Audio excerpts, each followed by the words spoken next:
ඔයා O level පාස්ද O level ෆේල්ද ඒ කියන කිසිම කතාවක් ඉස්සරහදි අදාළ වෙන්නේ නෑ.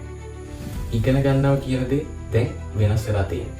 ඔයාල දැකලා තියෙන ලංකාවේ ඉන්න සුප්‍රසිද්ධ ගුරුවරු ඇයි යාලා ඒ විදිහට ධනවත් වෙන්නේ? ඒකට හේතුව තමයි මෙයාලා ගැන කියද්දි මෙයාලා හැමෝම ඕලෙවල් කරා ඒ ලෙවල් කරා. මගේ සහෝදරයා කැම්පස් පාස් සිලෙක්ට් වුණා. අවසානයේදී ඔහු ගිය සතියේ ජපානයට යනවා. සුබ දවසක් කාලේ හැමෝටම. ඉතින් අදත් ඔයාලව සාදරයෙන් පිළිගන්නවා ඔයාලගේ seek.youtube channel එකට. ඉතින් අද අපි කතා කරන්න බලාපොරොත්තු වෙන්නේ O level ඉවර වෙලා A level වලට සබ්ජෙක්ට් එකක් තෝරගන්න බලාපොරොත්තු වෙමින් ඉන්න ඔයාලට. මේකෙදි ඔයාලා දැනගන්න ඕන විශේෂ කාරණා ටිකක් තියෙනවා. එහෙනම් අපි වීඩියෝ එකට ගිහිල්ලා බලමු කොහොමද හරියට A level වලට සබ්ජෙක්ට් එකක් තෝරගන්නේ කියලා.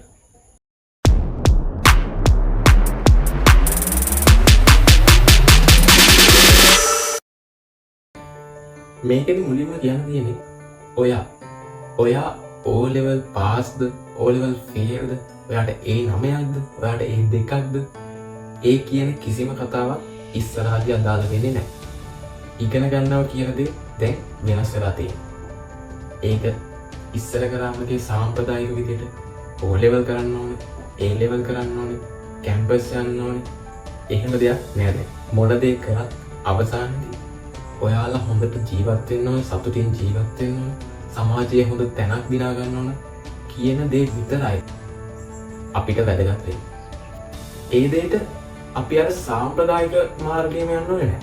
ඔයාලා මතක තියාගන්න ඕනේ තමයි අපි මොන වටිනාකමක්ද සමාජයට එකතු කරන්නේ. අන්න ඒ හා සමාන වටිනාකමක් තමයි අපිට එකතු වෙන්නේ.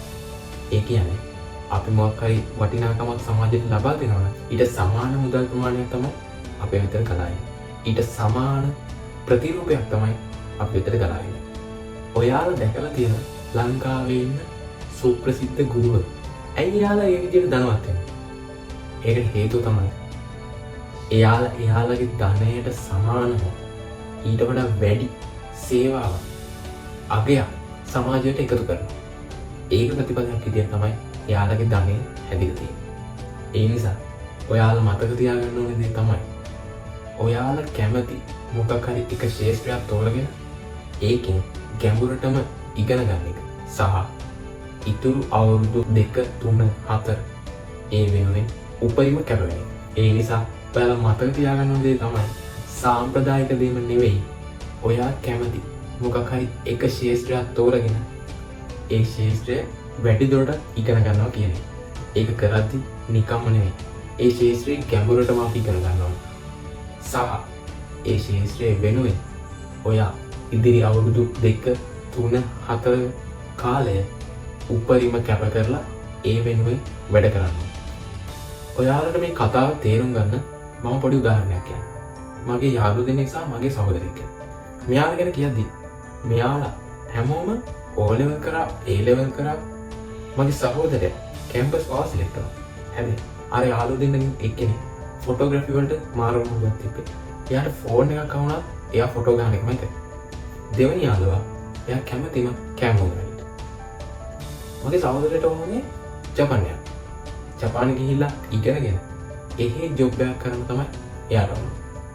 අර මම කලින් කියපු ෆොටෝ ගන්න කැමති යාළුවා එයා ඒ පිළිබඳව පාඨමාලාවක් හදාරලා ඒ ශාස්ත්‍රීය ප්‍රවීණයන් එක්ක වැඩ කරලා දැන් ඔහුගේ ඒ සිහිනේ හැබෑ කරගෙන තියෙනවා. ඒ විතරක් නෙමෙයි එයා දැන් අවුරුදු 2 3 ඉඳලා ඒ ශාස්ත්‍රයේ වැඩ කරනවා. මම කියපු දෙවෙනි යාළුවා ඔහුත් එවැනිම ආකාරයේ පාඨමාලාවක් කරලා සූපවේදය පිළිබඳව හොඳින් හදාරලා වර්තමානයේ වෙද්දී ඔහු අවුරුදු 2කට ආසන්නව පළපුරුද්දක් සහිත සූපවේදී කරලා ඉන්නවා. දැන් ඉන්න මගේ සහෝදරයෙක්. එක වෙලාවකදී කැම්පස් සිලෙක්ට් වෙලා ඉඳි මම පවා ඔහුට කියා ඔයාගේ ජපාන් යන වැඩේ හරියනකම් කැම්පස් එකට යන්න. ගිහිල්ලා බලන්න ඒක මොනවද වෙන්නේ කියලා. රෙජිස්ටර් වෙලා ඉන්න. ඔයාට ඒ සෙට් වෙන්නේ නැත්තම් හරි ගියේ නැත්තම් අර වැඩේ කරමු. හැබැයි ඔහුගේ ඒ තීරණය වෙනස් කරේ නැහැ. ඔහු එක අරමුණක් කරමින් දිගටම වැඩ කළා. අවසානයේදී ඔහු ගිය සතියේ ජපානයට යනවා. ඔහුගේ ඒ ඉවසීම අධිෂ්ඨානය සහ කැපකිරීම ඔහු අවසානය ඔහුගේ ඉලක්කය කරා අරගෙන ගියා. ඉතින් ඔයාලත් මතක තියාගන්න ඕන දේ තමයි ඔයාලා මොන ශේෂ්ත්‍රයේ මොන දේ කරා ඔයාලට ඒ වෙනුවෙන් අසීමිතව කැපවීමක් කරන්න වෙනවා. ඒ වෙනුවෙන් තමන්ගේ උපරිම ශක්තිය දාලා උපරිම කැපවීමෙන් වැඩ ටික කරන්න වෙනවා. හරි. දැන් එමු අපි අපේ මාතෘකාවට. කොහොමද අපි ඒ ලෙවල් වලට විෂයක් තෝරගන්නේ? මේකෙදිත් ඔයාලා මතක තියාගන්න ඕන දේ තමයි ඔයාලා කිසිම හේතුවක් නිසා මේ විදිහට ඔයාලගේ සබ්ජෙක්ට් එක තෝරගන්නේ නැහැ කියන එක. පළවෙනි දේ තමයි යාළුවා කරන නිසා මමත් එක්ක කරන්න ඕන. දෙවෙනි එක තමයි අනිත් අය කියනවා මේ සබ්ජෙක්ට් එක කරන්න කියලා. ඉතින් මම කරනවා. මේ වගේ වෙලාවට ඔයා අනිවාර්යයෙන්ම ඒ කියන අයගෙන් අහන්න. ඇයි මට ඒ සබ්ජෙක්ට් එක කරන්න කියන්නේ කියලා. මොකද එයාලා ඔයාට ඒක යෝජනා කරන්නේ එයාලගේ දැනුම මට්ටමේ ඉඳලා වෙන්න පුළුවන්. ඉතින් ඔයාට ඒ ගැන අහන එකෙන් දැනගන්න පුළුවන් ඒකේ තියෙන වාසි මොනවද? ඒකේ තියෙන අවාසි මොනවද? ඔයා ඒ සබ්ජෙක්ට් එකට කැමති වෙනවද කියලා. තුන්වෙනි කාරණාව තමයි මගේ සහෝදරයා කරා මගේ සහෝදරිය කරා ඒ නිසා මමත් කරනවා කියන දේ. හතරවෙනි දේ තමයි අර කෙනා අර සබ්ජෙක්ට් එක කරලා කැම්පස් ගියා. ඉතින් මාත් ඒ සබ්ජෙක්ට් එක කරනවා. මේකත් ඔයා අත්හරින්න ඕනේ කාරණාව. පස්වෙනි දේ තමයි ගුරුවරු කියන නිසා මම මේ සබ්ජෙක්ට් එක කරනවා. ගුරුවරුත් ඔයාට ඒ ඇඩ්වයිස් එක දෙන්නේ එයාලගේ දැනුම් මට්ටමට සහ එයාලා හොඳයි කියලා හිතන දේ. හැබැයි ඔයා තීරණය කරන්න ඕන ඔයා කැමති ශේෂ්ත්‍රය මොකද්ද? මම මොන ශේෂ්ත්‍රයේද ඉස්සරහට යන්නේ. හරි. ඔයා සබ්ජෙක්ට් එකක් තෝරගෙන ඉඳි කරන්න හොඳ නැති දේවල් ගැන අපි කතා කරලා ඉවරයි.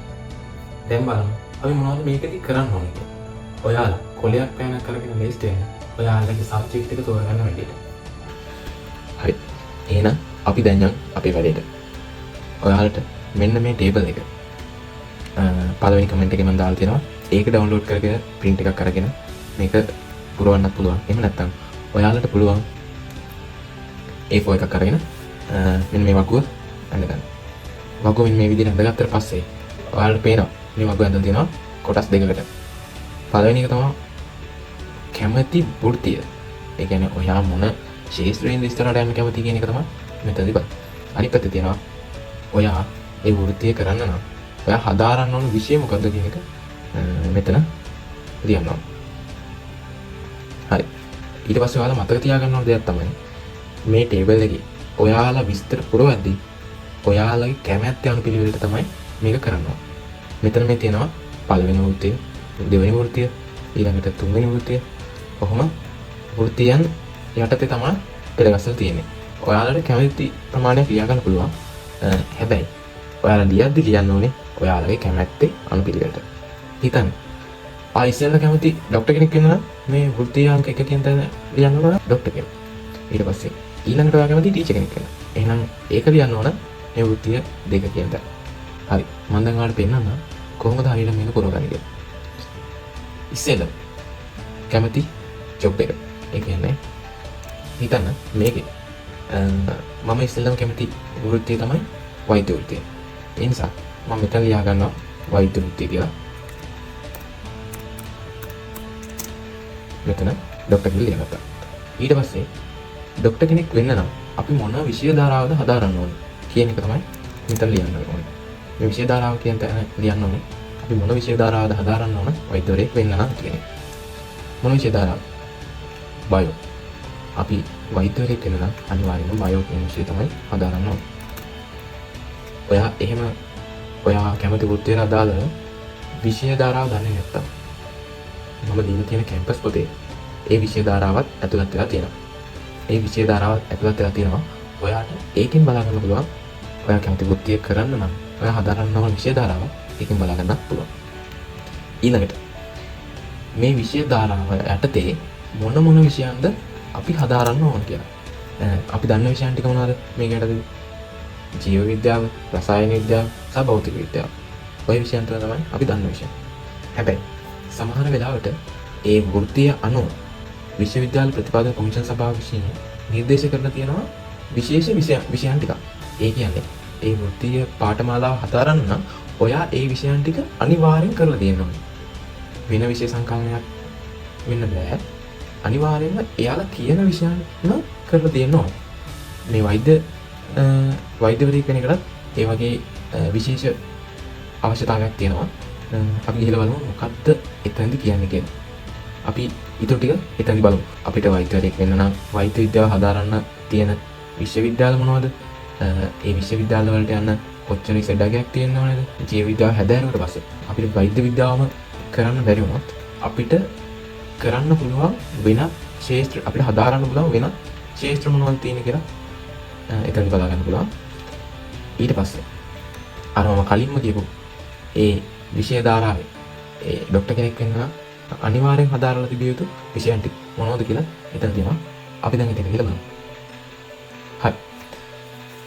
ඔයාලට මේ PDF එක මම කමෙන්ට් එකේ දාලා තියෙන link එකෙන් ගිහිල්ලා download කරගන්න පුළුවන්. මම ඒක පොඩ්ඩක් කියලා දෙන්නම්.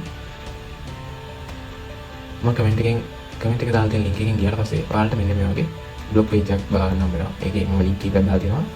ඒවයි විස්තරත් එක්ක ඔයාලට කියලා ගන්න. මේ පළවෙනි link එක තියෙන්නේ අපේ අර විශ්වවිද්‍යාල ප්‍රතිපාදක කොමිෂන් සභාවේ කැම්පස් පොතේ link එක. ඔයාලට මේක ක්ලික් කරාට පස්සේ මේ වගේ අලුත් page එකක් එනවා. ඒකෙදි මේ වගේ notice එකක් එවි. ඒකෙදි මෙන්න මේ උඩ තියෙන link එක ක්ලික් කරන්න. ක්ලික් කරාට පස්සේ ඔයාලට ඔන්න විදිහට කැම්පස් පොත load වෙනවා. ඊට පස්සේ ඔයාලට මෙන්න මෙතනින් ගිහිල්ලා මේක ක්ලික් කරාට පස්සේ ඔයාලට ඕන කැම්පස් පොත ඩවුන්ලෝඩ් කරගන්න පුළුවන්. අදාළ ඔයාලට මෙතන සිලෙක්ට් කරලා ඒක ඩවුන්ලෝඩ් කරගන්න පුළුවන්.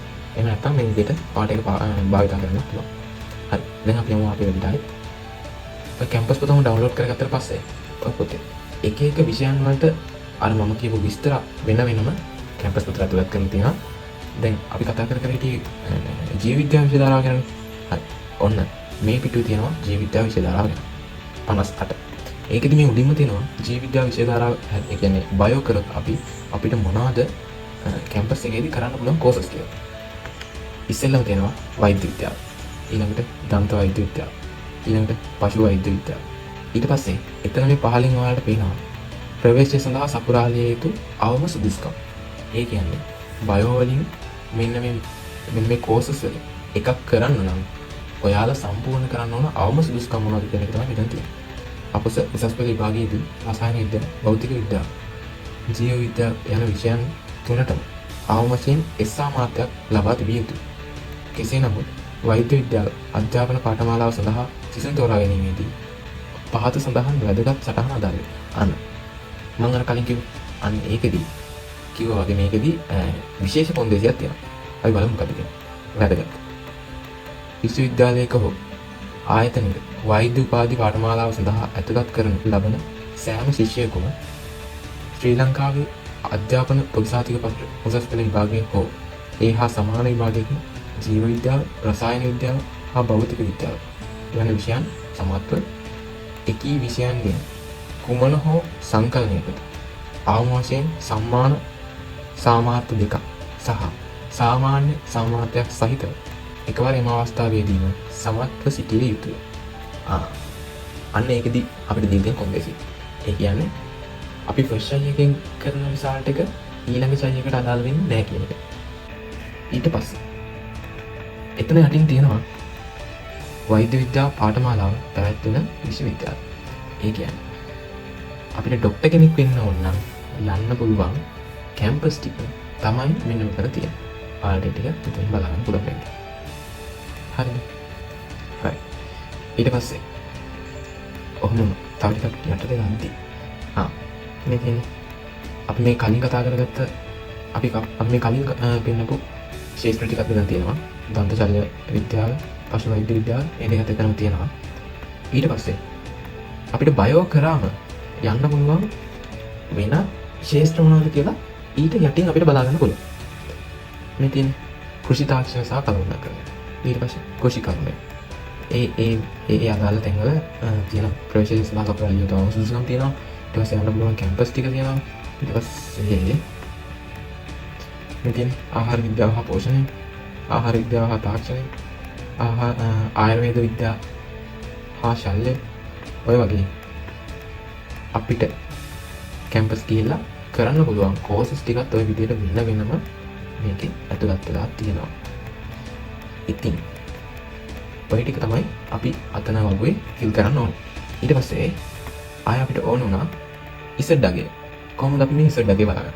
ඒකත් අපිට ඉසඩ් අගය බලා ගන්න විශ්වවිද්‍යාල උත්පාදක කොමිසම සභාව නිදීලා තියෙන කැම්පස් පොතේම තියෙනවා ඉසඩ් අගය බලා ගන්න පේජ් එකක්. මේ පොතේ තියෙන්නේ 177 වෙනි පිටුවේ. මේ තියෙන්නේ මේ පැත්තට තියෙනවා ඔයාලගේ දිස්ත්‍රික්කය. ඔයාලා අදාළ වෙන දිස්ත්‍රික්කය. ඊට පස්සේ මේ පැත්තට තියෙනවා ඔයාලා හදාරන්න ඉන්න පාඨමාලාව. හරි. ඔයා දැන් හිතන්න ඔයාට යන්න ඕන කොළඹ කැම්පස් එකේ වෛද්‍ය පීඨය. ඔයාගේ දිස්ත්‍රික්කය රත්නපුර කියලා හිතන්නකෝ. අපි එහෙනම් මේ දිස්ත්‍රික්කයේ ගාවින් බලාගෙන එනවා රත්නපුර තියෙන කොහෙද? රත්නපුර. මේ රටව තියෙනවා. හරිද? මොකද අපිට ඕන කැම්පස් එක කොළඹ කැම්පස් එක අවශ්‍ය කෝස් එක වෛද්‍ය විද්‍යාව. මේ මෙතන තියෙනවා වෛද්‍ය විද්‍යාව කොළඹ විශ්වවිද්‍යාලය. හරි. ඒකට ඕන ඉසඩ් අගය තියෙනවා මෙන්න මෙතන. මෙන්න මේ ඉසඩ් අගය තියෙන අයට තමයි රත්නපුර දිස්ත්‍රික්කයෙන් කොළඹ වෛද්‍ය විද්‍යාලයට තේරිපත් වෙන්න පුළුවන්. හරිද? ඒ වගේ ඔයාලට හැම විෂයකටම අදාළව ඉසඩ් අගයන් මේ විදියට මේ ටේබල් එකේ දීලා තියෙනවා. ඔයාලට ඒකත් තෝරගෙන ගිහිල්ලා මෙන්න මෙතන ඔක දාලා සම්පූර්ණ කරගන්න පුළුවන්. ඊට පස්සේ ඔයා බලන්න ඕනේ ඔයා මෙතන ලියුවනේ ඔයා ඒ ලෙවල් වලදී කරන්න ඕන විෂය ධාරාව. හරි. ඒ විෂය ධාරාව යටතේ කරන්න ඕන විෂයන් ටික ලිව්වා මෙතන. ඒ විෂයන් වලින් මොනවද අපිට O level වලදී තිබ්බේ? ඒ O level වලදී තිබ්බ විෂයට අපිට කොහොමද ලකුණු තිබ්බේ කියලා මෙන්න මේ තීරුව ඔයාලට දාගන්න පුළුවන්. ඊට පස්සේ ඔයාලගේ පාසලේ ඔයා ඒ level වලට යන්න ඉන්න පාසලේ ඒ විෂය ධාරාව හදාරන්න පහසුකම් තියෙනවද නැද්ද කියන එක. මේකදී ඔයාලට පොඩි දෙයක් කියන්න ඕනේ. ඔයාලා යන පාසලේ මේ A level වලට මේ සබ්ජෙක්ට් එක නැත්තම් ඔයා ඒ සබ්ජෙක්ට් එකට ආස නම් ඔයාට ඒක කරන්න ඕනේ නම් ඔයාට ඒක ප්‍රයිවට් කරන්න පුළුවන්. ඉතින් කලබල වෙන්න එපා. ඔයාගේ ඉස්කෝලේ ඒ සබ්ජෙක්ට් එක නැහැ කියලා. ඔය විදිහට ඔයා කැමති වෘත්තිය ඊට පස්සේ ඒ විෂය ධාරාව ඒ දේවල්ම ඔයා අනුපිළිවෙලට මෙහෙම ෆිල් කරගත්තට පස්සේ ඔයාටම තෝරගන්න පුළුවන් ඔයා ඒ ලෙවල් වලට මොන සබ්ජෙක්ට් එකද කරන්න ඕනේ කියලා. ඔයා එහෙම තෝරගත්තත් ඔයා මතක තියාගන්න ඕන දෙයක් තියෙනවා. ඔයා මේකෙදි O level marks කියලා පුරවනවා නේද? ඒක ඒ ලෙවල් වලදී කිසිම අදාළත්වයක් වෙන්නේ නැහැ. ඔයා කැමති නම් ඔයාට ඒ වෙනුවෙන් කැප වෙන්න ඒක වෙනුවෙන් උනන්දුවෙන් වැඩ කරන්න පුළුවන් නම් ඔය O level marks කියන එක අදාළ වෙන්නෙම නැහැ. ඒ නිසා ඔයා මොකක් හරි විෂය ධාරාවක් ඔයා මොකක් හරි විෂයක් තෝරගන්නවා නම් කැමැත්තෙන් කරන ආසාවෙන් කරන ඔයා අනිවාර්යයෙන්ම මේ ටාගට් එකට යනවා කියලා හිතාගෙන කරන සබ්ජෙක්ට් එකක් තෝරගන්න. ඒක අනිවාර්යයෙන්ම කැපවීමෙන් කරන්න. ඔයාගේ අර පෙර විභාගවල ලකුණු මේකට අදාළ වෙන්නෙම නැහැ. හරි. හිතන්න ඔයාලා කැමතිම ශේෂ්ත්‍රයක් තිබෙම නැහැ කියලා. ඔයාට පුළුවන් කැම්පස් එකේ කෝසස් ටික බලලා ඔයා එතනින් කැමති ශේෂ්ත්‍රයක් තෝරගෙන ඒකෙන් ඉස්සරහට වැඩ ටික කරගෙන. ඉතින් මේකෙදි ඔයාලගේ පෙර දක්ෂතාවය අදාළුනේ නැහැ. අදාළ වෙන එකම දේ තමයි ඒ වෙනුවෙන් ඔයාලගේ තියෙන කැමැත්ත, කැපවීම සහ උනන්දුව. ඔයාලා විශ්වාස කරන තරමටම තමයි ඔයාලට ප්‍රතිඵල හම්බ වෙන්නේ. ඒ කියන්නේ ඔයාලා විශ්වාස කරන තරමට ඔයාලගේ අදිෂ්ඨානය වැඩි වෙනවා, ඔයාලගේ කැපවීම වැඩි වෙනවා. ඒ නිසාම අවසාන ප්‍රතිඵලයක් වැඩි වෙනවා. හරි. මේ වෙද්දි අපි A level වලට සබ්ජෙක්ට් එකක් තෝරගන්න අවශ්‍ය කරන හැම කරුණක් ගැනම කතා කරලා ඉවරයි. ඉතින් දැන් තියෙන්නේ ඔයාගේ වැඩේ. අවසාන වශයෙන් මට කියන්න තියෙන්නේ ඔයා මොන ශේෂ්ත්‍රයක් තෝරගත්තත් මොන සබ්ජෙක්ට් එකකින් ඉස්සරහට යන්න තීරණය කරා මොන රැකියාවක් කරා ඔයාට සිද්ධ වෙනවා ඒ වෙනුවෙන් ඉදිරි අවුරුදු කිහිපය උපරිම කැපවීමක් කරන්න. ඉතින් ඔයාලා තෝරගන්න ඒ සබ්ජෙක්ට් එකේ හොඳට කැපවීමෙන් මහන්සි වෙලා වැඩ කරලා අදිෂ්ඨානයෙන් වැඩ කරලා හොඳම රෑන්ක් එකක් දාලා හොඳම කැම්පස් එකකට යන්න සහ වෙනත් විශේෂීස්ත්‍රයක් හෝ වෙනත් රැකියාංශයක් තෝරගෙන මෙතනින් ඉස්සරහට තවත් ඒක ගැන ගැඹුරින් ඉගෙනගෙන ඒ ශාස්ත්‍රයෙන් ඉස්සරහට යන ඔයාලට කැපවීමෙන් අධිෂ්ඨානයෙන් වැඩ කරලා ඉදිරි අනාගතේ ජයෙන් ජයම වෙන්න කියලා මම ප්‍රාර්ථනා කරනවා. අද මම ඔයාලට ඉදිරිපත් කරපු කරුණු වැදගත් වුණා කියලා හිතනවා. අනිවාර්යෙන්ම channel එකත් subscribe කරන්න. වැදගත් වුණා නම් valuable video කියලා comment එකක් දාගෙන යන්න අමතක කරන්න එපා. ඔයාලගේ like එකකින් ඔයාලගේ comment එකෙන් තමයි අපි තව තවත් දිරිගැන්වෙන්නේ. අපිට පුළුවන් ඉන්නේ තව තවත් ඔයාලට videos අරන්. ඒ වගේම ඔයාලා වගේ අධිෂ්ඨානයෙන් කැපවීමෙන් වැඩ කරන්න බලාගෙන ඉන්න තවත් අයට මේ වීඩියෝ එක සජෙස්ට් වෙන්න. අමතක කරන්න එපා. මේකේ කියවුණු වටිනා කරුණු ඔයාලගේ යාළුවන්ට දැනගන්න මේ වීඩියෝ එක අනිවාර්යෙන්ම share කරන්න. ඒක යාළුවට යාළුවගේ හීන ජයග්‍රහණය කරන්න ගොඩක් උදව් වෙනවා. ඉතින් ඊළඟ වීඩියෝ එකකින් ආයෙත් හමු වෙනවා. පරිස්සමට ඉන්න. ජය වේවා.